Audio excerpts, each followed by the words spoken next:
আমার জীবনটা নরক বানিয়ে দিল তোমার ছেলে। আর কি বাকি আছে আম্মাজান? এখন আমার ভাই আর আমার ছেলেটার পিছনে লেগেছে। তুমি তার জন্য টেবিল ভর্তি করে খাবার সাজিয়ে রেখেছো। ওই খাবার আমার গলা দিয়ে নামবে না। আমাকে জোর করো না। আমি এই বাড়িতে আর থাকবো না।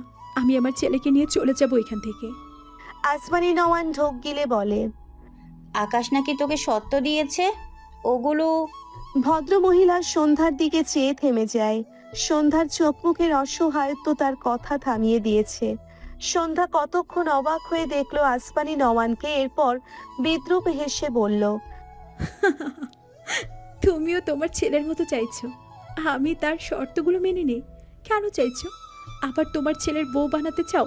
এজন্য এরকম জানোয়ারের মতো মানুষের বউ আমি আর নতুন করে হব না। সুযোগ হলে আগের বাঁধনটাও ছিঁড়ে ফেলবো। এটুকু বলে থেমে যায়। ঢোক গিলে বহু কষ্টে উচ্চারণ করে, আমি আমার সৃজনকে অন্য কারো কাছে দিব না। প্রয়োজনে আমি, ভাইয়া, সবাই এই শহর ছেড়ে চলে যাব। তোমার ছেলে তবুও শান্তিতে থাকুক। কথাগুলো বলতে গিয়ে এতক্ষণে আটকে রাখা নোনা জল দু চোখ বেয়ে গড়িয়ে পড়ে। সন্ধ্যার দৃষ্টি হঠাৎ দরজায় পড়লে দেখলো আকাশ চোখ মুখ শক্ত করে তার দিকে চেয়ে আছে। সন্ধ্যা ঢোক গিলল। ভাবনার মাঝেই আকাশ বড় বড় পায়ে ঘরের ভেতরে এসে সন্ধ্যার সামনে দাঁড়িয়ে দাঁতে দাঁত চেপে বলে, স্টেশন কোথায়? সন্ধ্যা কেঁপে ওঠে। বুঝলো না আকাশ সৃজনকে কেন খুঁজছে। তখন সে বলল সৃজনকে আজকেই দত্তক দিয়ে দেবে, সেই জন্য কি সৃজনকে খুঁজছে? সন্ধ্যা ঢোক গিলে শক্ত গলায় বলল, ও যেখানেই থাকার থাকুক, আপনাকে কেন বলবো? আকাশ ডান হাতে সন্ধ্যার গাল চেপে ধরে শক্ত করে হুঙ্কার ছেড়ে বলে, তোকে বলেছিলাম না সৃজনকে তোর করে রাখবি? বেয়াদব মেয়ে কার করে দিয়েছিল ওকে? ওই বাড়ির কোথাও কেন নেই? ওয়াই? লাস্ট কথাটা আকাশ আগের চেয়েও চিল্লিয়ে বলে। সন্ধ্যা বিস্ময় দৃষ্টিতে তাকায়। সৃজন এই বাড়ি নেই মানে? তাহলে কোথায়? সন্ধ্যা অস্পষ্ট স্বরে আওড়ায়, ও কোথায়? আকাশ আগের চেয়েও শক্ত করে সন্ধ্যার গাল চেপে রাগান্বিত স্বরে বলে। ও কোথায় সেটা তুই বলবি, নয়তো। আকাশ থেমে যায় সন্ধ্যার জলে ভরা চোখ জোড়া দেখে। সন্ধ্যার চেপে ধরা গাল ছেড়ে দেয়। সন্ধ্যা দাঁত কিরমির করে বলে, সৃজন আমার ছেলে। আকাশ গমগমে স্বরে বলে। আর আমার অধিকার। সন্ধ্যা বিস্ময় দৃষ্টিতে তাকায়। আকাশের মুখে এহেন কথা একেবারেই অপ্রত্যাশিত। সন্ধ্যার সাথে সাথে আসমানি নওয়ানের বাকরুদ্ধ হয়ে গিয়েছে আকাশের ব্যবহারে, আকাশের কথায়। সে বিস্মিত কণ্ঠে আওড়ায়, কি বললে আকাশ? আকাশ জিভ দিয়ে শুকনো ঠোঁটজোড়া ভিজিয়ে নেয়। সন্ধ্যার থেকে দৃষ্টি সরিয়ে নেয়। ঘর থেকে দ্রুত পায়ে বেরিয়ে যেতে যেতে গম্ভীর গলায় বলে, দুদিন পর আমার আর সন্ধ্যার বিয়ে। সেই হিসেবে স্টেশন আমার সৎ ছেলে প্লাস অধিকার। That's it. আকাশের কথায় সন্ধ্যার আসমানি নওয়ানের উপর বিশেষ কোনো প্রভাব ফেলল না। ততক্ষণে আকাশ ঘর থেকে বেরিয়ে গিয়েছে। সন্ধ্যা আর আকাশের মা অবাক হয় সৃজনকে নিয়ে আকাশের এরকম রিয়াকশন দেখে। আপাতত এসব ভাবনা বাদ দিল সন্ধ্যা। ভাবলো আকাশ কেন বলল সৃজন এই বাড়ি নেই। সৃজন কি সত্যি এই বাড়ি নেই? সে অনেকক্ষণ থেকে সৃজনকে দেখেনি। ভেবেছিল আসমানি নওয়ানের কাছে আছে। তাকাই আসমানি নওয়ানের পানে।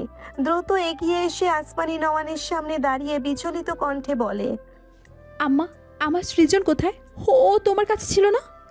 আসমানি নওয়ান ঢোক গিলল। সৃজনকে তার বাড়ির এক কাজের মেয়ে দোকানে নিয়ে গিয়েছে। ছেলেটা জেলি খাওয়ার জন্য ভীষণ জেদ করছিল।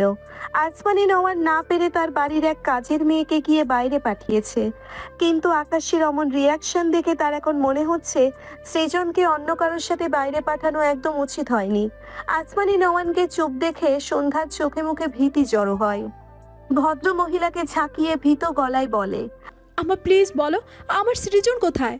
আসমানি নওয়ান ঢোক গিলে বলে, ওকে চুমকির সঙ্গে বাহিরে পাঠিয়েছি জেলি কিনতে, এখনো ফেরেনি। অন্য সময় হলে হয়তো সন্ধ্যা চিন্তা করতো না, কিন্তু এখন সে মোটেও চিন্তামুক্ত হতে পারছে না। উল্টে আকাশের রিয়াকশন দেখার পর থেকে তার হাত পা ঠান্ডা হয়ে আসছে। তার মনে হচ্ছে আকাশ তার সৃজনকে তার থেকে কেড়ে নিতেই ছুটলো। সন্ধ্যা সময় নষ্ট করলো না। ড্রয়ার থেকে একটি ওড়না বের করে মাথায় পেঁচিয়ে কাঁধে সাইড ব্যাগ চেপে হন্তদন্ত হয়ে বেরিয়ে যায় ঘর থেকে। পরনে যে শাড়ি ছিল সেই শাড়িই রইল। সন্ধ্যার পিছু পিছু আসমানি রওয়ানো বেরিয়ে আসে। তখনই দৌড়তে দৌড়তে বাড়ির ভেতরে প্রবেশ করে কাজের মেয়ে চুমকি।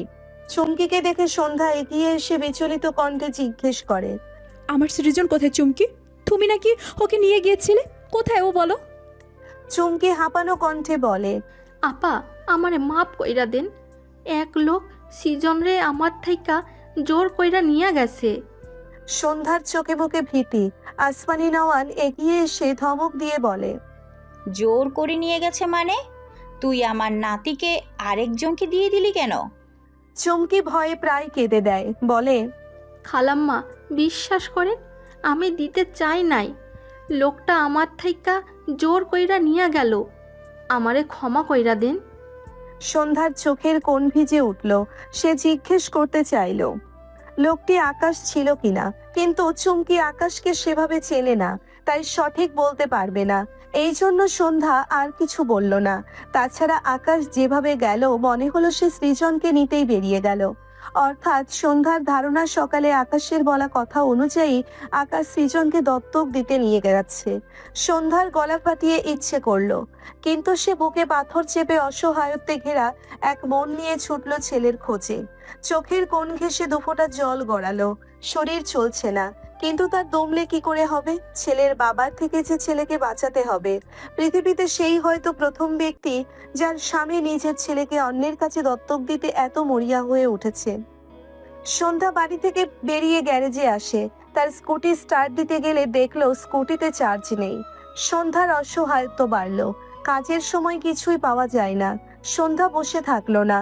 সে গ্যারেজ থেকে বেরিয়ে এক প্রকার দৌড়ে বাড়ির মেইন গেটের দিকে যায়। পেছন পেছন আসমানি নওয়ান ডাকলো। সন্ধ্যা তাকালো না। এলোমেলো পায়ে দৌড়ে গেটের বাইরে এসে দাঁড়ায়। রাস্তার দুদিকে ঝাপসা চোখ জোড়া ঘোরালে চোখে পড়ে বাদিকে রাস্তার দিকে আকাশের গাড়ি। দূর থেকে দেখে সন্ধ্যা চিনে ফেললো। সে ধরেই নিল আকাশের গাড়িতেই তার সৃজন আছে। সন্ধ্যা চিৎকার করে ডাকে, সৃজন, আব্বা। ততক্ষণে আকাশের গাড়ির দূরত্ব তার থেকে আরো অনেকটা বাড়িয়েছে। সন্ধ্যা কয়েক পা দৌড়ালো। দোচোখ বেয়ে নোনা জল গড়িয়ে পড়ে। তার সৃজনকে ছাড়া সে কি করে বাঁচবে? কয়েক পা দৌড়ে সন্ধ্যা থেমে যায়। দ্বিতীয়বারের মতো চিৎকার করে ডাকে, আব্বা, যেও না, আমায় একা করে দিয়ে, আমার সৃজন আব্বা। আকাশের গাড়ি দৃষ্টির আড়াল হয়ে যায়। সন্ধ্যার শরীর নিস্তেজ লাগে। নিভু নিভু চোখে তাকায়, নিজেকে সামলে নিতে চায়। সে এভাবে দুর্বল হয়ে গেলে তার বাচ্চার কি হবে? তার সৃজন যে তার থেকে হারিয়ে যাবে। সন্ধ্যা দুহাতে ঝাপসা চোখ জোড়া মুছে নেয়। ঠিক করে সে আকাশের গাড়ির পিছনে যাবে। ওভার গাড়ি করে যাবে ভাবলো। গাড়ি খোঁজার জন্য এপাশ ওপাশ করতেই সন্ধ্যার একদম পাশ ঘেঁষে একটি কার গাড়ি এসে থামে। সন্ধ্যা দ্রুত মাথা নামিয়ে বিচলিত কণ্ঠে বলে, এটা কি ওভার গাড়ি? ড্রাইভিং সিটে বসা ছেলেটি গম্ভীর গলায় বলে। উঠে আসুন।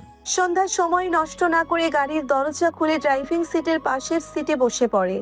তাড়াহুড়োয় পেছনের সিটে বসার কথা বেমালুম ভুলে বসলো। ডান দিকে ফিরে বলল, দ্রুত গাড়ি স্টার্ট দিন।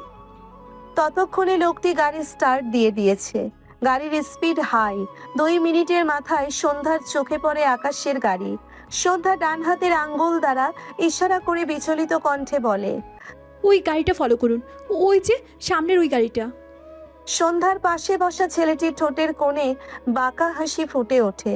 মুখে একটা রুমাল বাঁধা, মাথায় ক্যাপ।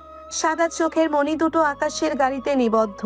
সে হঠাৎই গাড়ির স্পিড আগের চেয়েও বাড়ায়, কারণ আকাশও গাড়ির স্পিড বাড়িয়েছে। ছেলেটা গাড়ির স্টিয়ারিং দ্রুত হাতে এদিক ওদিক ঘোরায়। উদ্দেশ্য আকাশের গাড়ি যেন হারিয়ে না ফেলে। আকাশের গাড়ির স্পিড অধিক। আঁকাবাঁকা পথে গাড়ি চলছে। কয়েক সেকেন্ডের ব্যবধানে হঠাৎই সে আকাশের গাড়ি হারিয়ে ফেলে। আকাশের গাড়ি চালানোর দক্ষতার সাথে সে পারল না। ছেলেটি চরম বিরক্তি নিয়ে গাড়ির ব্রেক কষে। ডান হাত মুষ্টিবদ্ধ করে গাড়ির স্টিয়ারিং এ একটি শক্ত পাঞ্চ মেরে শব্দ করে বলে ওঠে, ড্যাম ইট। হঠাৎ গাড়ির ব্রেক কষায়। পাশে বসা সন্ধ্যা গাড়ির সিট বেল্ট না লাগানোই সামনে ধাক্কা খেতে নিলে ড্রাইভিং সিটে বসা ছেলেটি দ্রুত এগিয়ে এসে বাঁ হাতে সন্ধ্যার হাত টেনে ধরে সন্ধ্যাকে প্রোটেক্ট করে। অনাকাঙ্ক্ষিত স্পর্শ পেয়ে সন্ধ্যা ঝাঁকি দিয়ে ওঠে। ঝাড়া মেরে নিজের হাত ছাড়িয়ে নেয়। দ্রুত লোকটির দিকে তাকিয়ে রেগে কিছু বলতে নিয়ে থেমে যায়, লোকটিকে একদম তার মুখের সামনে দেখে। সন্ধ্যার চোখের আকার বড় হয়ে যায়। ভীতি ঢোক গিলল সে। লোকটির চোখের মণি দুটো বিড়ালদের মতো একদম সাদা। যে চোখ দুটোর দৃষ্টি তার চোখে নিবদ্ধ। সন্ধ্যা বুঝল সে শক্ত করে কিছু বলতে নেয়, তার আগেই অধীর ঠান্ডা গলায় উচ্চারণ করে। কেমন আছিস প্রাণ? সন্ধ্যা বিস্ময় দৃষ্টিতে তাকায়। সারা শরীর জুড়ে অদ্ভুত এক অনুভূতি হয়। এই চোখের মনির সাথে ডাকতে সন্ধ্যার ভীষণ পরিচিত ঠেকল। মেয়েটার চোখের সামনে আবছা কিছু ভেসে ওঠে, কাঁপা কাঁপা কণ্ঠে আওড়ায়। প্রাণ। সন্ধ্যার এক্সপ্রেশনে অধীর চোখে হাসে। সন্ধ্যা নিজেকে সামলে শক্ত গলায় বলে ওঠে, কে আপনি? কথাটা অধীরের বিন্দুমাত্র পছন্দ হলো না। এই নাম ডাকার পরও সন্ধ্যা তাকে চিনতে পারলো না। মুহূর্তেই চোখে মুখে রাগ হানা দেয়। বাঁ হাতে সন্ধ্যার গাল চেপে অসম্ভব রেগে বলে, তুই আমাকে ভুলে গিয়েছিস? আমাকে এভাবে ভুলে যাওয়ার স্পর্ধা কোথায় পেয়েছিস তুই? সন্ধ্যা অধীরকে ধাক্কা মেরে সরিয়ে দেয়। রাগান্বিত স্বরে বলে, আরে আজব তো, আপনি আমাকে এভাবে টাচ করছেন কেন? আমি আপনাকে চিনি না। এখানে ভুলে যাওয়ার কথা কোথা থেকে আসছে? ইতিমধ্যে অধীরের চোখ দুটো লাল হয়ে গিয়েছে। লালিত দৃষ্টি জোড়া সন্ধ্যার পানে নিবদ্ধ রেখে দাঁত কিরমির করে বলে, আমাকে চিনিস না তুই? সন্ধ্যা ঢোক গিলল। ঝাপসা ঝাপসা কিছু স্মৃতি মনে পড়ছে, কিন্তু সেটা কিভাবে সম্ভব? মরা মানুষ কিভাবে বেঁচে উঠবে? অসম্ভব। তাহলে এই লোকটা পরিচিত মানুষের মতো করে কিভাবে কথা বলছে? চোখ দুটোও একই। সবচেয়ে বড় কথা, এতগুলো বছর পর তাকেই বা কিভাবে চিনে ফেলবে? সব মিলিয়ে সন্ধ্যার মাথা এলোমেলো লাগে। সন্ধ্যা ঢোক গিলে বলে, মুখ তো দেখতে পাচ্ছি না, চিনব কিভাবে? সন্ধ্যার কথা শুনে রুমালের আড়ালে অধীর ঠোঁট বাঁকায়। সোজা হয়ে বসে গাড়ির স্টার্ট দেয়। গাড়ির স্টিয়ারিং ঘোরাতে ঘোরাতে বলে, তোর স্বামী মেবি তোর বাচ্চাকে দত্তক দিতে গিয়েছে, তাই না? এর জন্যই তোর এত তাড়া। কথাটা বলে অধীর তীব্র আফসোসের ভঙ্গি করল। সন্ধ্যা অবাকের উপর অবাক হয়। এই কথা এই লোকটা কিভাবে জানলো? অধীর আবারও বলে, শুনেছি মাফিয়াদের মাথা গরম হয়, বাচ্চাদেরকেও সেরি কথা বলে না তারা। তোর স্বামী যদি রেগে তোর বাচ্চাকেই মেরে দেই? এই কথাটা বলে অধীর আগের চেয়েও কয়েক গুণ বেশি আফসোসের সুর টানল। সন্ধ্যা লোকটিকে দেখে আর কত অবাক হবে। আকাশ আর তার ছেলের ব্যাপারে এই লোকটা সবকিছু কিভাবে জানে? কথাটা ভাবতে গিয়েও সেভাবে ভাবতে পারল না, কারণ সৃজনকে নিয়ে বলা অধীরের কথাটা সন্ধ্যার মস্তিষ্কে বাজতে লাগলো। তার সৃজনকে নিয়ে আকাশ কোথায় গিয়েছে? আকাশ তাকে আর সৃজনকে ভুলে গিয়ে সত্যিই কি সৃজনকে কিছু করে বসবে? সন্ধ্যার চোখে মুখে অজস্র ভীতি, কাঁপছে তার শরীর। অধীর স্টিয়ারিং ঘুরিয়ে রাস্তার মোড় ঘোরায়। বাঁকা হেসে বলে, তোর স্বামী তোকে ভুলে গিয়ে আবারও তোকে কেন বিয়ে করতে চাই শুনবি? এটুকু বলে থামে অধীর। ঠোঁটের কোণে হাসি দীর্ঘ হয়। আবারও বলে, মাফিয়াদের একটা সিক্রেট বলি তোকে, ওরা শত্রুদের বিয়ে করে চরম লেভেলের প্রতিশোধ নেওয়ার জন্য। হাজার হোক সৌম্য তোর স্বামীর বাবার খুনি। মাফিয়া কিং এভি তার বাবার খুনিকে কি এমনি এমনি ছেড়ে দিবে? তোর 14 গোষ্ঠীকে যার নাম দেখিয়ে ছাড়বে। লাস্ট কথাটা ভীষণ শক্ত শোনালো, সাথে চোখ মুখও শক্ত হয়ে গিয়েছে। নিজেকে সামলালো অধীর। খুব স্বাভাবিকভাবেই গাড়ির ব্রেক কষে বাদিকে ফিরে বিস্মিত সন্ধ্যার দিকে তাকায়। শীতল দৃষ্টি সন্ধ্যার পানে রেখে বলে, তবে তোকে ছাড় দিতে পারে। হাজার হোক তুই শ্যামলা গরনের মেয়ে, মায়াবতী বলে কথা। ছেলেরা তো সর্বপ্রথম মায়াবতী মেয়েতেই আটকায়। ঠিক বললাম তো প্রাণ? সন্ধ্যার বোধহয় আর অবাক হওয়ার বাকি নেই। সে হয়তো তখন ছোট ছিল, কিন্তু তার স্মৃতি এতটাও নড়বড়ে ছিল না যে তার কিছু মনে নেই, বরং তার সব খুব ভালোভাবে মনে আছে। ছোট্ট সন্ধ্যার কানের কাছে এসে একদিন অধীর বলেছিল, তোকে এক দেখায় যে কোনো ছেলে পছন্দ করবে। কেন জানিস প্রাণ? কারণ তোর গায়ের রং শ্যামলা, আর শ্যামলা মেয়েরা মায়াবতী হয়। যে ছেলেরা কাউকে সত্যিকারে ভালোবাসতে চাই, তোর মতো মায়াবতী মেয়েতেই আটকায়, বুঝলি? সেদিন সন্ধ্যা বোকা বোকা চোখে চেয়ে শুনেছিল অধীরের কথা। এতগুলো বছর পর আজও সেম কথাগুলো শুনে সন্ধ্যার অবাকের মাত্রা ছাড়িয়েছে। এই প্রাণ নামে একমাত্র অধীরই তাকে ডাকতো। সে ভীষণ বিরক্ত হতো, কিন্তু অধীর তার বিরক্তি পাত্তা দিত না। এত বছর পর সেই নাম আবারও পাশে বসা লোকটার মুখ থেকে শুনে সন্ধ্যা কি রিয়াকশন দিবে বুঝতে পারছে না। তার মানে কি এটাই অধীর? কিন্তু এটা কিভাবে সম্ভব? সন্ধ্যা ভাবতে পারে না। তার দৃষ্টি অধীরের সাদা চোখের মণিতে। কাপা কণ্ঠে অস্ফুট স্বরে আওড়ায়, অধীর ভাইয়া। অধীরের কানে এসেছে সন্ধ্যার উচ্চারণ করা নিজের নামটি। হাসলো সে। সামনে তাকিয়ে ডান হাত গাড়ির স্টিয়ারিং এ রেখে বাঁ হাত সামান্য বাদিকে এনে একটানে সন্ধ্যার সিট বেল্ট লাগিয়ে দেয়। দৃষ্টির সামনে সন্ধ্যা কিছু বুঝে ওঠার আগেই অধীর গাড়ি স্টার্ট দেয়। হাই স্পিডে গাড়ি চলছে। হঠাৎ কি হলো সন্ধ্যা বুঝতে পারলো না। এত স্পিডে গাড়ি চলতে দেখে সন্ধ্যা হতভম্ব হয়ে যায়। বিচলিত কণ্ঠে বলে, গাড়ি থামান, আমি নেমে যাব। সন্ধ্যার কথা অধীর কানে নিল না। সে গাড়ির স্পিড আরো বাড়ায়, বলে, 10 মিনিটে তোর বাচ্চার কাছে পৌঁছে দিচ্ছি, জাস্ট ওয়েট প্রাণ, এত প্যারা নিস না। সন্ধ্যা ঢোক গিলল। তার মনে হচ্ছে তার পাশে সেই ছোটবেলার অধীর বসা, যে কথায় কথায় তাকে প্রাণ ডাকতো, আর তার সৌম্য ভাইয়ার মতো তুই শব্দ। কিন্তু অধীর কি করে বেঁচে থাকতে পারে? তার আজও মনে পড়ে সেই দিনের কথা, যেদিন ভর দুপুরে সৌম্য তার কাছে দৌড়ে এসে ভাঙা গলায় বলেছিল, বনু জানিস অধীর ভাইয়া না মরে গেছে রে। কথাটা ভাবতেই সন্ধ্যার শরীর শিউরে উঠল। সে কিছুতেই হিসাব মেলাতে পারছে না। কিন্তু এখন এসব ভাবনার ইতি টানলো। সৃজনের জন্য তার সবচেয়ে বেশি চিন্তা হচ্ছে। আগে সৃজনকে বুকে নিবে, এরপর বাকি চিন্তা মাথায় নিবে। প্রায় আধা ঘন্টার মাথায় আকাশ এক জায়গায় গাড়ির ব্রেক কষে। দ্রুত গাড়ি থেকে নেমে দাঁড়ায়। আশেপাশে দিশেহারা হয়ে সৃজনকে খোঁজে। হাতের ফোনটিতে আরেকবার চেক করে নিল জায়গাটি ঠিক আছে কিনা। তাকে যে লোকেশন পাঠিয়েছে এটাই সেই জায়গা। আকাশ সামনের দিকে 2 মিনিট দৌড়ালো। সন্ধ্যার আমেজে ঢাকা ধরনীর বুকে ছোট্ট সৃজন একা একা হাঁটছে আর কাঁদছে। থেকে থেকে মা মা করে ডাকছে। নিস্তব্ধ এই জায়গায় ছোট্ট বাচ্চাটির কান্নামাখা আওয়াজ চারিদিকে তীব্রভাবে প্রতিধ্বনিত হয়। সৃজনের পায়ে জুতো নেই, পরনে একটি প্যান্ট আর গেঞ্জি। ছেলেটি দিশেহারা হয়ে মাকে খুঁজছে আর অনবরত ডাকছে। কিন্তু মাকে এত ডেকেও না পেয়ে সৃজনের কান্নার বেগ বাড়ে। আশেপাশে কাউকে না দেখে আরো ভয় পায়। কাঁদতে কাঁদতে বলে, মা তুমি কোথায়? আমার কাছে এসো, এসো মা, আমি ভয় পাচ্ছি, তুমি এসো না, আমাকে কোলে নাও মা। এভাবে আরো কত শত বিলাপ করে আর কাঁদে ছোট্ট সৃজন। কিন্তু শোনার মতো কেউ নেই। আকাশ এলোমেলো ভাবে হাঁটছে, কখনো বা দৌড়াচ্ছে। অস্থির দৃষ্টি চারিদিকে ঘুরছে। হঠাৎই একটা বাচ্চার আওয়াজ কানে ভেসে আসে। মনে হচ্ছে কোনো বাচ্চা কাঁদছে। আকাশ অস্থির হয়, পায়ের গতি বাড়ায়। কয়েক পা এগোতেই দৃষ্টি আটকায় সামনে এলোমেলো পায়ে হাঁটতে থাকা সৃজনের পানে। আকাশের পা থেমে যায়। সৃজনকে দিশেহারা হয়ে হাঁটতে হাঁটতে কাঁদতে দেখে ঢোক গিলল। শব্দ করে ডাকে। সৃজন, কান্নারত সৃজন নিজের নাম শুনতে পেয়ে সামনে তাকায়। ছোট্ট ছোট্ট দুহাতে ভেজা মুখ মুছে ভালোভাবে তাকায়। পরিচিত আকাশকে দেখে বাচ্চা ছেলেটির মনে সাহস জাগে। এতক্ষণের জমায়িত ভীতি অনেকটা দূর হয়ে যায়। কিছুক্ষণ আগে আকাশ তাকে কোলে বসিয়ে খেলা দেখাচ্ছিল। এসব ভেবেই আকাশকে আর ভয় পায় না। মুখে হাসি ফুটে ওঠে। আকাশের দিকে দৌড়ে আস্তে আস্তে বলে, বাতাস বাবু, মা আছে না? আমি কি কোলে নেয় না, এখন তুমি আমাকে কোলে নাও, বুঝছো বাতাস বাবু? আকাশ স্থির দৃষ্টিতে চেয়ে আছে তার দিকে আসা সৃজনের পানে। দুবার ঢোক গিলে শুকনো গলা ভেজায়। দৃষ্টির সামান্য নড়চড় হলে দেখতে পায় সৃজনের পেছন পেছন একজন লোক একটি বড়সড় ছুরি নিয়ে তেড়ে আসছে সৃজনকে অ্যাটাক করতে। আকাশ লোকটির দিকে ভস্ম করা দৃষ্টিতে তাকায়। ডান পা উঁচু করে ডান হাতে পায়ের জুতোর ভিড় থেকে একটা মিডিয়াম সাইজের ছুরি বের করে শক্ত দৃষ্টি লোকটির পানে, যে সৃজনকে আঘাত করতে সৃজনের দিকে এগিয়ে আসছে। আর সৃজন আকাশের দিকে।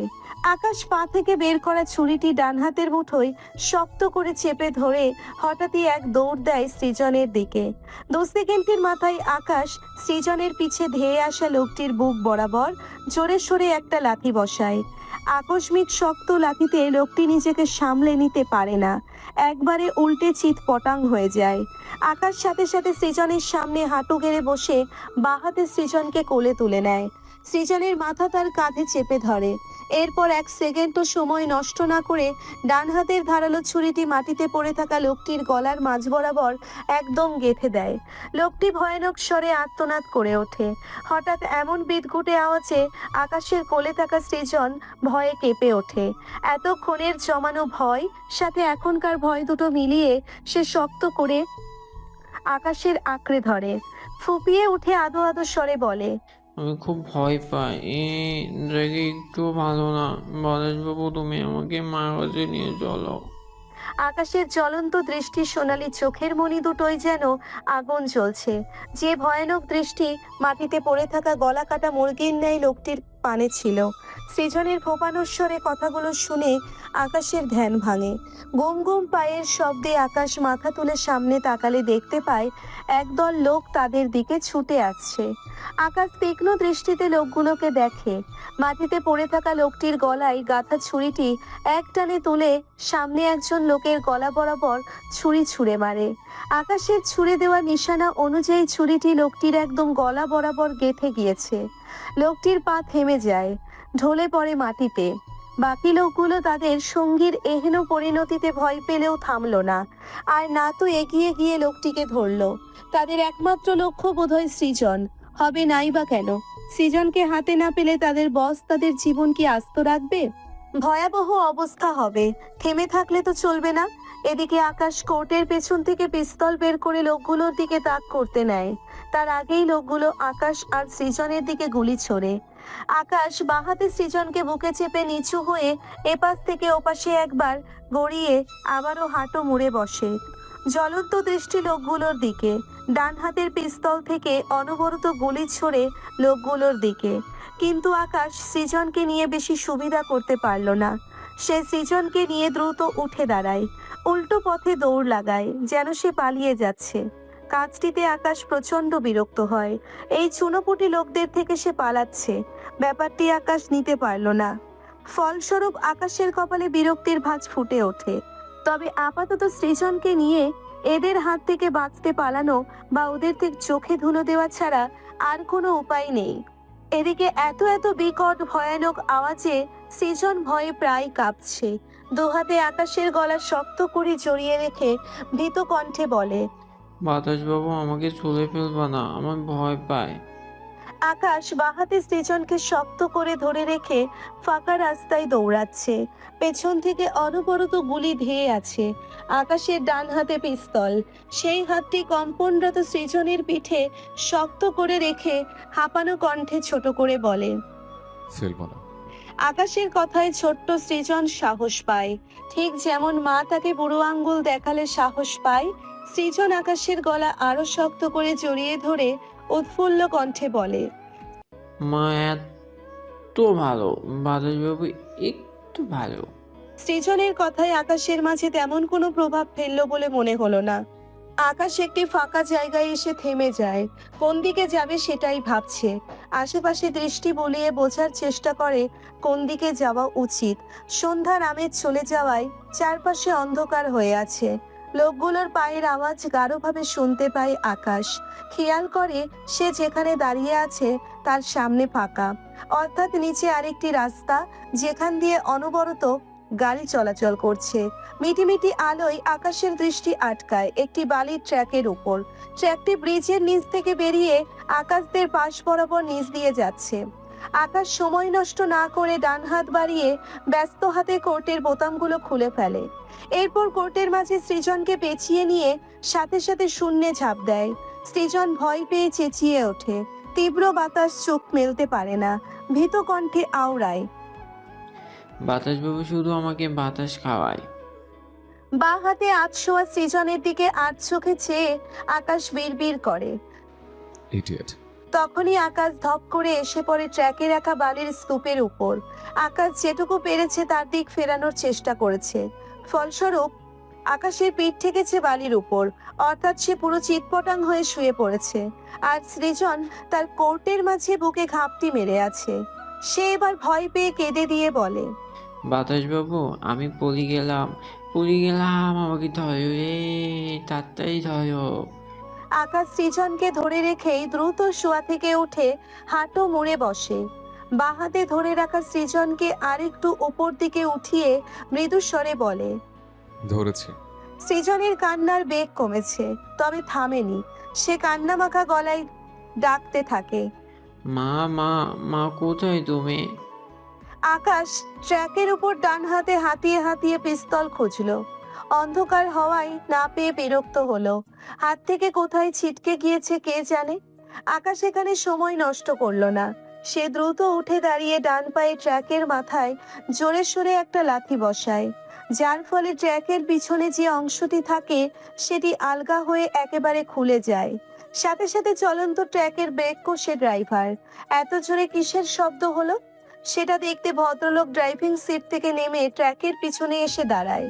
পকেট থেকে ফোন বের করে ফোনের ফ্ল্যাশ জ্বালিয়ে উপরের দিকে তাক করে, দেখার চেষ্টা করে ট্র্যাকে বালির স্তূপের উপর আসলে কি আছে, যার ফলে ট্র্যাকের পেছন পার্ট খুলে গেল। আকাশের মুখের দিকে লাইট এসে পড়ায় সে চরম বিরক্তিতে চোখ মুখ কুঁচকে নেয়। কোর্টের ভেতর থাকা ছোট্ট সৃজন মাথা উঁচু করে উঁকি দিয়ে দেখার চেষ্টা করে কে তাদের দিকে আলো ধরছে। এজন্য দুহাত এখনো আকাশের গলায়। ড্রাইভারটি আকাশকে এক দেখাতেই চিনতে পারে। আকাশের দাপটের ব্যাপারে জানে না নাম, আকাশকে চেনে না এমন মানুষ খুব কমই আছে। ড্রাইভারটা আকাশকে দেখতে পেয়ে সাথে সাথে তার তাক করা ফোন সরিয়ে দেয়। আবছা আলোয় লোকটি ভীত চোখে চেয়ে থাকে আকাশের দিকে। আকাশের মাথা মুখ বালি দিয়ে মাখামাখি দেখেছে। সে ভয় পাচ্ছে আকাশ তার ট্র্যাকে বালি দিয়ে মাখামাখি হওয়ায় তাকে আবার কিছু করে না বসে। লোকটি লাইট সরিয়ে নেওয়ায় আবারও অন্ধকার হয়ে যায় জায়গাটি।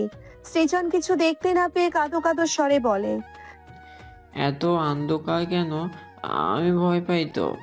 সৃজনের কথা আকাশ শুনলেও ভালো মন্দ কোনো রিয়্যাক্ট করলো না। অল্প স্বল্প আলোয় সে দেখে এগিয়ে এসে সৃজনকে নিয়ে ধীরে ধীরে ট্র্যাক থেকে নেমে দাঁড়ায়।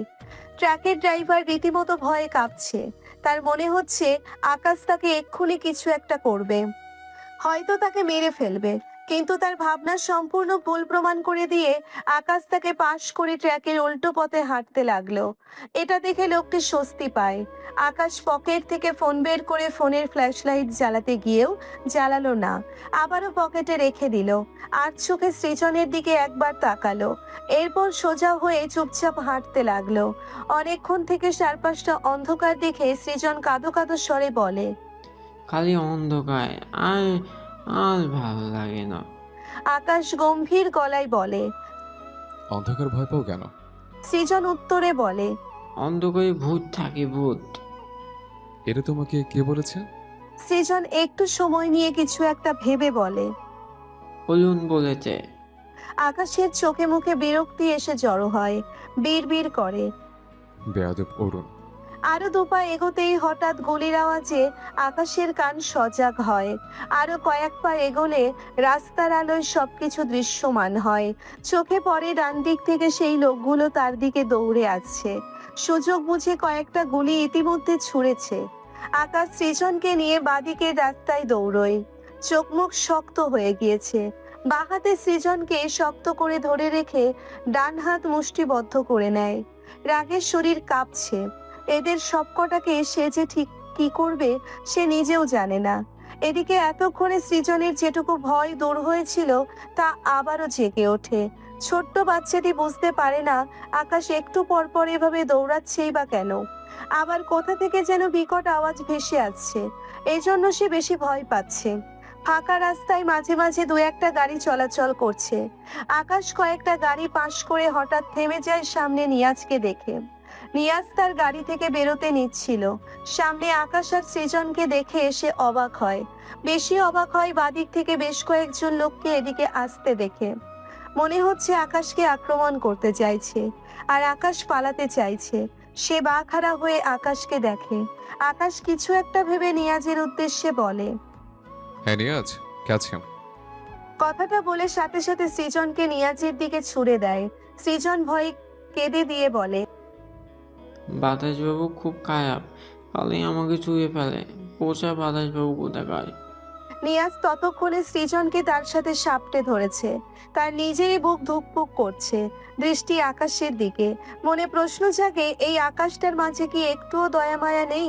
নিয়াজ কান্নারত সৃজনকে শান্ত করার টাইমটুকু পেল না। লোকগুলোর মাঝ থেকে একজন সৃজনের দিকে গুলি ছুঁড়েছে। নিয়াজ যে জায়গাটি থেকে সরে যাবে সেই সুযোগটিও পাচ্ছে না। কান্নারত সৃজনকে শক্ত করে ধরে রেখেছে বুকে। হঠাৎই আকাশ গলির সামনে বাঁ হাত পেতে দেয়। ফলস্বরূপ গলিটি আকাশের হাতের তালু বরাবর বিঁধে যায়। আকাশের মুখাবয়বে এর কোনো প্রভাব পড়ল না। তার শক্ত দৃষ্টি সেই লোকটির দিকে যে সৃজনের দিকে গুলি ছুঁড়েছিল। ওদিকে লোকগুলো এতক্ষণ ভয় না পেলেও আকাশের হাতে গুলি বিঁধে যাওয়ায় তাদের পা অটোমেটিক থেমে গিয়েছে। ভয়ে কাঁপাকাঁপি শুরু হয়ে গিয়েছে, কারণ তাদের উদ্দেশ্য সৃজন, আকাশ নয়। উল্টে আকাশকে তারা ভীষণ ভয় পাচ্ছে। এদিকে আকাশকে প্রতিহত করতে দেখে নিয়াজ যেমন স্বস্তি পায়, তেমনি অবাক হয়। আকাশ সৃজনকে প্রোটেক্ট করছে, ব্যাপারটি তার মোটেও হজম হচ্ছে না। জেলখানার ওখানে সন্ধ্যা সৃজনের সাথে আকাশের করা কাণ্ডের কথা সে জানে, তাহলে ভাবনার মাঝেই আকাশের শক্ত কণ্ঠে নিয়াজের ধ্যান ভাঙে। নেয়াজ, সৃজনকে নিয়ে এখান থেকে যাও ফাস্ট। কথাটা বলতে বলতে বাদিকে ঘাড় ঘুরিয়ে নিয়াজকে এখনো দাঁড়িয়ে থাকতে দেখে আকাশ হুংকার ছেড়ে বলে, এখান থেকে যাবি নাকি মরবি আমার হাতে। নিয়াজ ঢোক গিলল, কিছু বলল না। আকাশের কাণ্ডে অবাক হয়েই রইল। এরপর সে দ্রুত সৃজনকে নিয়ে তার গাড়িতে উঠে বসে গাড়ি স্টার্ট দেয়। কোলে বসা সৃজন দুহাতে নিয়াজের গলা জড়িয়ে ধরে ফোপায় আর বলে, বাতাসবাবু বোঝা, বুঝছো কি মামা? নিয়াজ কি বলবে বুঝলো না। সে গাড়ি চালাতে চালাতেই সৃজনের মাথায় একটা চুমু খায়। চোখে মুখে হাজারটা প্রশ্নের ভিড়। কি হচ্ছে কিছুই বুঝতে পারছে না। সবচেয়ে বেশি অবাক করার বিষয় আকাশের কর্মকাণ্ড দেখে মনে হলো আকাশ সৃজনকে যে কোনোভাবে প্রোটেক্ট করতে চায়। কিন্তু আকাশ সৃজনকে প্রোটেক্ট করার জন্য তাকে কেন বেছে নিল, যেখানে কয়েক ঘন্টা আগেই আকাশ তাকে বলে বসলো সে নাকি সৌমের নামে মামলা করেছে। এত এত জগা খিচুড়ি ভাবতে গিয়ে নিয়াজের মাথা ধরে যায়। আকাশ প্রতি পদে পদে অদ্ভুত আচরণ করছে। এর কারণ কি? এত এত চিন্তা নিয়াজের মাথায় ভর্তি হয়ে গিয়েছে। নিয়াজের গাড়ি চলে যেতে দেখে আকাশ ঘাড় ফিরিয়ে লোকগুলোর দিকে তাকায়। লোকগুলো থরথর করে কাঁপছে। আকাশ বোধহয় ব্যাপারটি খেয়াল করেছে। ঠোঁট বাঁকালো সে। সামনে এগোতে এগোতে উপহাসের স্বরে বলে, এত ভয়? তাহলে আমার থেমে যায় আকাশ, নিজের প্রতি বিরক্ত হয়, কথার মাঝে দাড়ি টানায়। অতঃপর শক্ত গলায় বলে, কে পাঠিয়েছে? লোকগুলো ঢোক গিলল। আকাশ আগের চেয়েও রাগান্বিত স্বরে বলে, যে তোদের পাঠিয়েছে সে আমার হাত থেকে তোদের বাঁচাতে পারবে? এতক্ষণে তাদের হাত থেকে পিস্তলগুলো মাটিতে পড়ে গিয়েছে। আকাশকে তাদের দিকে এগোতে দেখে লোকগুলো ভয় পেয়ে উল্টো দিকে দৌড় দেয়। আকাশ দাঁড়িয়ে যায়, বাঁকা হাসে, খুব স্বাভাবিকভাবেই সামনের দিকে এগোতে নেয়। হঠাৎ কোথা থেকে সন্ধ্যা এক প্রকার দৌড়ে এসে আকাশের সামনে দাঁড়ায়। আকাশের পা থেমে যায়, দৃষ্টি সন্ধ্যার ভীতি মুখপানে গিয়ে পড়ে। সন্ধ্যা আকাশের একদম সামনে এসে দাঁড়িয়ে রাগান্বিত স্বরে জিজ্ঞেস করে, আমার বাচ্চা কোথায়? সন্ধ্যার কণ্ঠে রাগের সাথে কম্পনও মিশে আছে। সৃজনের চিন্তায় তার নিজেকে পাগল পাগল লাগছে। এখানে এসে আকাশের কাছে সৃজনকে না দেখে যার পরিমাণ বহু গুণ বেড়েছে। আকাশ ভ্রু কুঁচকে তাকায় সন্ধ্যার পানে, স্বাভাবিক গলায় উত্তর করে, মেরে দিয়েছে। কথাটা কানে আসতেই সন্ধ্যার বুক কেঁপে ওঠে, চোখ জোড়া ছলছল করে ওঠে। লোকটা এত স্বাভাবিক গলায় কিভাবে এমন কথা বলতে পারে? সন্ধ্যা শুকনো ঢোক গিলে কাপা কণ্ঠে বলে, মানে? আকাশ ডান হাতে পকেট থেকে সিগারেট বের করে ঠোঁটের ফাঁকে রাখে। বাঁ হাত নাড়াতে চাইলেও সুবিধা করতে পারল না। সে হাতে গুলি লাগায়, তাই বাঁ হাত আর নাড়ালো না। ডান হাতেই পকেট থেকে লাইটার বের করে সিগারেটে আগুন ধরায়। দৃষ্টি সন্ধ্যার পানে। একে তো আকাশের বলা কথাই সন্ধ্যার শরীরে কম্পন ধরেছে, সাথে রাগ তো আছেই। এর উপর আকাশের করা কাণ্ডে সন্ধ্যার রাগ তরতর করে বেড়ে গেল। চেঁচিয়ে বলল, আপনার সাহস কি করে হয় আমার ছেলেকে মারতে আসার? আকাশ সিগারেট ধরালেও সিগারেটে টান দিল না, আর না তো ধোঁয়া ছাড়লো। উল্টে জ্বলন্ত সিগারেটটির মাথায় ডান হাতের বুড়ো আঙ্গুল চেপে রাখে। হয়তো রাগ দমনের উপায়, তবে উপরে স্বাভাবিক। দৃষ্টি সন্ধ্যার পানে রেখে কৌতুক স্বরে বলে, অবৈধ সন্তানের হায়াত বেশি দিন থাকে না। কথাটা শুনে সন্ধ্যা বিস্ময় দৃষ্টিতে তাকায়। আকাশের কথাটি সে ঠিক হজম করতে পারল না। এটা সে কি শুনলো, তাও আবার আকাশের মুখে? সে নিজেই তার সন্তানের বাবা। সন্ধ্যা নিজেকে সামলে কড়া কণ্ঠে বলল, মুখ সামলে কথা বলবেন। আমার বাচ্চা অবৈধ নয়, আমার সম্পূর্ণ হালাল এক স্বামী ছিল। সে এখন একটু থেমে সন্ধ্যা কাঁপা কণ্ঠে উচ্চারণ করে, সে এখন মৃত। কথাটা আকাশের বিন্দুমাত্র পছন্দ হলো না। ডান হাতের মুঠোয় সিগারেটটি চেপে চোয়াল শক্ত করে তাকায় সন্ধ্যার দিকে।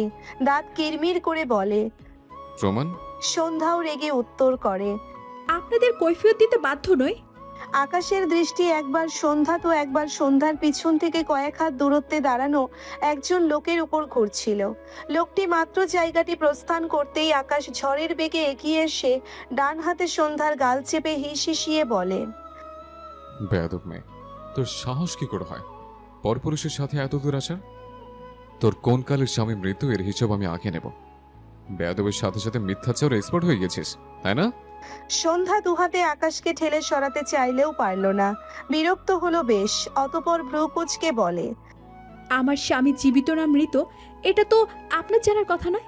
যেমনটা জানার কথা নয়, আমি সত্যি বলছি নাকি মিথ্যা? সাথে সাথে আকাশ সন্ধ্যার গাল চেপে ধরা হাত ছেড়ে দেয়। গলা ছেড়ে খুব স্বাভাবিকভাবে বলে, ভালো হয়েছে, তোমার স্বামী মৃত। এবার তোমাকে বিয়ে করতে সুবিধা হবে আমার জন্য। আকাশের কথাটায় সন্ধ্যা কোনো রিয়াকশন দিল না। তার সৃজনের জন্য ভীষণ চিন্তা হচ্ছে। আকাশ কি করেছে তার ছেলেকে? সন্ধ্যা ঢুকিলে শক্ত গলায় বলে, আমার ছেলে কোথায়? আকাশ নির্বিকার হয়ে সন্ধ্যার পানে চেয়ে, যেটা সন্ধ্যার বিন্দুমাত্র পছন্দ হলো না। সে আবারও চেঁচিয়ে বলে, আমার ছেলেকে কি করেছেন আপনি বলুন। আকাশ বরাবরের মতোই নির্বিকার। সন্ধ্যার অসহ্য লাগে, বুকটা ছটফট করে তার ছোট্ট প্রাণটার জন্য। কি করবে ভেবে পায় না। হঠাৎই আকাশের পকেটে থাকা ফোন বেজে ওঠে। অবাক করা বিষয় হলো, ফোনের রিংটোনে কোনো মিউজিক না বেজে ওঠে সন্ধ্যার কণ্ঠে বলা কিছু কথা। সন্ধ্যা মালতীকে ভুলে যাওয়ার ক্ষমতা আমার শুভ্র পাঞ্জাবিওয়ালার নেই। আমি অস্তিত্বহীন কারোর জন্য পাগলামি করি না। আমি আমার শুভ্র পুরুষের জন্য পাগলামি করি, যার অস্তিত্ব আছে, পুরোপুরি আছে। আপনি অস্বীকার করলে সব মিথ্যে হয়ে যাবে না? এটুকু কথা স্বাভাবিকের চেয়ে একটু দ্রুত বারবার রিপিট হচ্ছে। সন্ধ্যা বিস্ময় দৃষ্টিতে তাকায় আকাশের দিকে। বোঝা যাচ্ছে কথাগুলো ফোনে বাজছে, আর সেটা আকাশের দিক থেকেই আসছে। আকাশ দ্রুত পকেট থেকে ফোন বের করে কল কেটে দেয়। শুকনো ঢোক গিলে সন্ধ্যার দিকে তাকালে চোখে পড়ে সন্ধ্যার বিস্ময় দৃষ্টি। আকাশ বিব্রত বোধ করে। উল্টো ঘুরে সন্ধ্যার থেকে কয়েক হাত দূরে গিয়ে ডান দিকে ফিরে তাকায়। আকাশের করা কাণ্ডে সন্ধ্যা বিস্মিতর উপর বিস্মিত হয়। স্পষ্ট দেখলো আকাশ ব্যস্ত হাতে ফোন কেটে তার সামনে থেকে যেন পালালো। আকাশ এমনটা কেন করলো?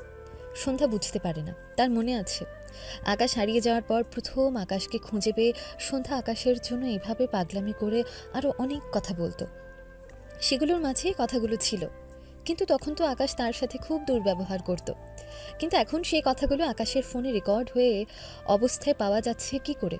সন্ধ্যা দ্রুত পায়ে এগিয়ে এসে এক কদম আকাশের সম্মুখ বরাবর দাঁড়ায়। বিস্ময়ে দৃষ্টি রাখে আকাশের বিব্রতকর মুখপানে। সন্ধ্যাকে নিজের সামনে দেখে আকাশ গলা ঝাড়ল, বিরক্তি কণ্ঠে বলল, কি প্রবলেম? দূরে সরে দাঁড়াও, আমাদের এখনো বিয়ে হয়নি, জানো না? আকাশের কথা সন্ধ্যা শুনল কিনা কে জানে। সে তো আকাশের করা কাজে হতবাক হয়ে গিয়েছে। আকাশ মাঝে মাঝে অদ্ভুত কথা বলে। ওই তো সকালের দিকে ডিএনএর ব্যাপারে একটা অদ্ভুত কথা বলেছিল। আর এখন সন্ধ্যার মস্তিষ্ক এলোমেলো লাগে। শুকনো ঢোক গিলে বলতে নেই, আপনি? এটুকু বলতেই আকাশ ডান হাতে সন্ধ্যার মুখ চেপে ধরে। থমথমে মুখে সন্ধ্যার চোখে চোখ রেখে বেশ কিছুক্ষণ চেয়ে থাকে। এরপর সন্ধ্যার দিকে আরেকটু এগিয়ে এসে সন্ধ্যার মুখ বরাবর তার মুখ রেখে চাপা স্বরে বলে, সাঁতার না জানা ব্যক্তিটাই কেবল জানে গভীর সমুদ্রে হারিয়ে যাওয়ার যন্ত্রণা ঠিক কতখানি। আর সেই যন্ত্রণা বাড়ানোর জন্য সমুদ্রের পাড়ে দাঁড়ানো আপন মানুষগুলো বিতৃষ্ণা ভরা মুখগুলোই যথেষ্ট। যারা জেনে বুঝে ভুলে যায়, গভীর সমুদ্রে হারিয়ে যাওয়া মানুষটার সাঁতার জানে না। কথাটা বলে আকাশ সন্ধ্যার মুখ থেকে হাত সরিয়ে নেয়। দৃষ্টি ফিরিয়ে হাতের ফোনে নিবদ্ধ করে। সম্পূর্ণ মনোযোগ সেখানে দেওয়ার চেষ্টা করে। কিন্তু আকাশ কথাটা দ্বারা কি বোঝালো? সন্ধ্যা কি বুঝলো? বুঝলো না বোধহয়। আবার মনে হলো খুব বুঝলো। আকাশের অ্যাক্সিডেন্টটা যে হবে এটা তো আকাশ জানতো না। আর না তো জানতো সে তার স্মৃতি হারাবে। স্মৃতি হারিয়ে সন্ধ্যার তার ভাইয়ের সাথে কতই না অমানবিক আচরণ করেছে। আজ সকালেও তো করেছে। এখন তার বাচ্চাটাকেও ছাড়ছে না। কিন্তু আকাশ থেকে থেকে এমন কথা কেন বলে, যেন আকাশ সব কিছু জেনে বুঝে করছে। এই যে মাত্র বলা আকাশের কথাটা দ্বারা আকাশ কি এটা বোঝালো না যে সে আকাশের থেকে মুখ ফিরিয়ে নিয়ে ভুল করেছে? কিন্তু সে আর কত সহ্য করবে? বারবার তার প্রিয় মানুষগুলোকে খুন করতে যাওয়া মানুষের দিকে সে ঠিক কতক্ষণ ভালোবাসার নজরে তাকাবে? এসব ভাবনার চেয়ে বেশি ভাবনার বিষয় হয়ে দাঁড়ায় আকাশ এমন কথা কেন বলছে, যেখানে আজও আকাশের কিছু মনেই পড়েনি। সন্ধ্যা সে কবেই আশা ছেড়ে দিয়েছে। সে মেনে নিয়েছে তার ভালোবাসার আকাশ হারিয়ে গেছে, মরে গেছে। যে আকাশ তাকে ভীষণ ভালোবাসত, ভীষণ। সে আর ফিরবে না। কিন্তু এতগুলো বছর পর হঠাৎ কোথা থেকে আকাশ তার সামনে এসে মাঝে মাঝে সে আগের আকাশের মতন উকি দিচ্ছে। এত এত কথা ভেবে সন্ধ্যার চোখ দুটো ভরে ওঠে। এতগুলো বছর পেরিয়ে যাওয়ার পর আজকের দিনগুলোই দাঁড়িয়ে সন্ধ্যা মনে হয় আকাশ তার জীবনে ফিরবে। এর চেয়ে বড় দুঃস্বপ্ন আর কিচ্ছু হতে পারে না। ভাবনার মাঝে আকাশ তার ফোন সন্ধ্যার সামনে ধরে। ফোনের ওপাশ থেকে নিয়াজ হাঁপানো কণ্ঠে বলে, আকাশ, কি করছো তুমি এইসব? সৃজনকে কাদের কাছে দত্তক দিচ্ছ? আমি কিছুতেই বাচ্চা ছেলেটিকে আটকে রাখতে পারলাম না। এত কাজ ছিল। ও প্লিজ এরকম করো না আকাশ। একবার আমার কথা শোনো আকাশ। আকাশ কল কেটে দেয়। দৃষ্টি সন্ধ্যার পানে। সন্ধ্যা বিস্ময় দৃষ্টিতে তাকায় আকাশের দিকে। এতক্ষণের সব ভাবনায় এক বালতি জল ঠেলে পড়ল মনে হলো। যেটুকু জলকণা চোখ জোড়ায় ভরেছিল, এর উপর আরও খানিক জলকণা ভরে গড়িয়ে পড়ে দুগালে। তার সৃজনকে কার কাছে দত্তক দিয়ে দিয়েছে আকাশ? তার সৃজন কাঁদছিল, খুব কাঁদছিল, তাই না? নিশ্চয়ই মামা বলে খুব করে ডাকছিল তাকে, এখনও হয়তো ডাকছে। সন্ধ্যার দম বন্ধ লাগে, ধরা গলায় বলে, আমার সৃজনকে কার কাছে দিয়েছেন আপনি? এমন করবেন না, ওকে আবার কোলে ফিরিয়ে দিন, দয়া করুন। কথাটুকু বলতে বলতে সন্ধ্যার দু চোখ বেয়ে আরও কয়েক ফোঁটা জলকণা গড়িয়ে পড়ে।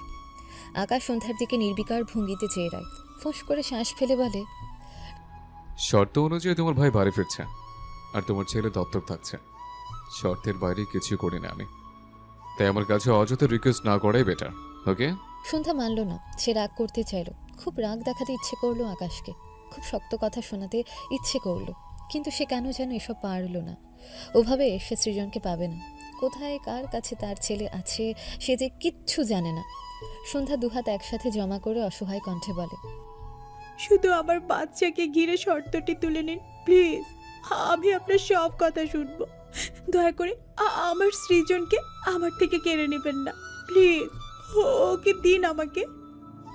সন্ধ্যার দু চোখ বেয়ে নোনা জল গড়ায়। সে কত করে চাইল ওই জলকণাগুলো বের না করতে, কিন্তু সে ব্যর্থ। সে ভেঙে যাচ্ছে, আবারও সে ভেঙে যাচ্ছে। তার সৃজন হারিয়ে গেছে, অন্য কেউ তার সৃজনকে নিয়ে গেছে। ও অন্যদের পরিচয় বড় হবে, সে যে তার ছোট্ট প্রাণ ছাড়া থাকতে পারে না। তার বাঁচার নতুন পথ তার সৃজন। সে চলে গেলে সন্ধ্যার কী করে চলবে? আকাশ সন্ধ্যার দিকে তাকিয়ে শুকনো ঢোক গিলল। দ্রুত সন্ধ্যার মুখ থেকে দৃষ্টি ফিরিয়ে নেয়, উল্টো দিকে ঘুরতে নেয়। কিন্তু সন্ধ্যা দু হাতে আকাশের কোটের কলার টেনে ধরে ভেজা কণ্ঠে বলে, প্লিজ আমার এই কথাটা রাখুন। সৃজন আমাকে ছাড়া কখনো থাকেনি, ও ভীষণ কাছে, আমি জানি। দয়া করে আমার বাচ্চাটাকে আমার কাছে ফিরিয়ে দিন। আমি আমি আপনাকে কথা দিচ্ছি, আমি আপনার সব কথা শুনবো, দয়া করুন। আকাশের দৃষ্টি এলোমেলো। সে সন্ধ্যার চোখে তার চোখ স্থির রাখতে পারে না, নিঃশ্বাস ভারী হয়ে আসে। চোখ বুঝল সে, বড় করে দুবার শ্বাস নিয়ে চোখ মেলে তাকায়। সন্ধ্যার কান্নামাখা মুখের দিকে চেয়ে ঢুকিল আকাশ। ডান হাত বাড়িয়ে তার কোটে রাখা সন্ধ্যার হাত দুটো সরিয়ে দেয়। একটা শব্দ উচ্চারণ করল না মুখ দিয়ে। সন্ধ্যাকে সরিয়ে দিয়ে শক্ত পাথরের ন্যায় উল্টো দিকে ফিরে দু পা এগোলেই সন্ধ্যা চেঁচিয়ে ওঠে, একটা জানোয়ার তুই! মায়ের কোল খালি করতে একটু বুক কাঁপে না, তাই না? কথাটা বলতে বলতে সন্ধ্যা আবারও আকাশের সামনে এসে দাঁড়ায়। দু হাতে আকাশের বুকে গায়ের জোরে একটা ধাক্কা দিয়ে চেঁচিয়ে বলে, আমার সৃজনকে ফেরত না দিয়ে কোথাও যেতে পারবি না তুই। আমি ওকে খুব কষ্ট করে বড় করেছি, ও আমার খুব যত্নের। কথাগুলো বলতে বলতে সন্ধ্যা ভেঙে আসে। এগিয়ে এসে আবারও আকাশের কাছে দুহাত জমা করে অনুরোধ করে, একটু দয়া করুন, আমার সৃজনকে আমার কোলে ফিরিয়ে দিন। ওকে ছাড়া আমি ঘুমাতে পারি না, আমি একদম মরে গিয়েছিলাম। ও আমাকে বাঁচতে শিখিয়েছে, ও হারিয়ে গেলে আমি এবার সত্যি মরে যাব। আমার বেঁচে থাকার একটা অবলম্বন কেড়ে নেবেন না। আপনার মায়ের রক্ত আপনি, আপনার মা খুব ভালো মনের মানুষ। আপনি তার ছেলে হয়ে একটা মায়ের কোল খালি করবেন কি করে বলুন না? পারবেন না আপনি, তাই না? ওকে এনে দিন আমার কাছে। কথাগুলো বলতে বলতে সন্ধ্যা আকাশের পায়ের কাছে বসে পড়ে। দু হাতে আকাশের বাম পা জড়িয়ে ধরে কান্নামাখা গলায় বিড়বিড়িয়ে বলে, আমার সৃজনকে এনে দিন। আমার শক্তিকে আমার থেকে কেড়ে নিয়ে আমাকে আর দুর্বল করবেন না। আমি আমার ছেলেকে নিয়ে অনেক দূরে চলে যাব। দয়া করে আমার বাচ্চাটাকে আমার কোলে দিয়ে দিন। এক ছেলের বাবার কাছে সে ছেলেরই মায়ের কি করুণ আকুতি। দত্তক দেওয়া মানে যে ছেলেকে অন্যের ছেলের নামে দলিল করা, এ কথা তো সন্ধ্যা খুব বোঝে। তার সৃজনকে, তার পেটের সন্তানকে, তার ভালোবাসার অংশকে সে কী করে হারাতে দেবে? আর কবছর গেলে যে সে সৃজনকে আর চিনতেও পারবে না। আকাশ শক্ত রোবটের ন্যায় দাঁড়িয়ে আছে, দৃষ্টি কোন অজানায় কে জানে। চোখ দুটো টকটকে লাল, বুক চেপে আসছে, অথচ উপর থেকে তাকে দেখে মনে হচ্ছে সে এক পাথরের মূর্তি, যার নেই কোনো অনুভূতি, নেই কোনো চাওয়া, নেই কোনো পাওয়া। সে শুধু মানুষকে কাঁদিয়ে বেড়ায়, যার মধ্যে অন্যতম তার এককালের সন্ধ্যা মালতী।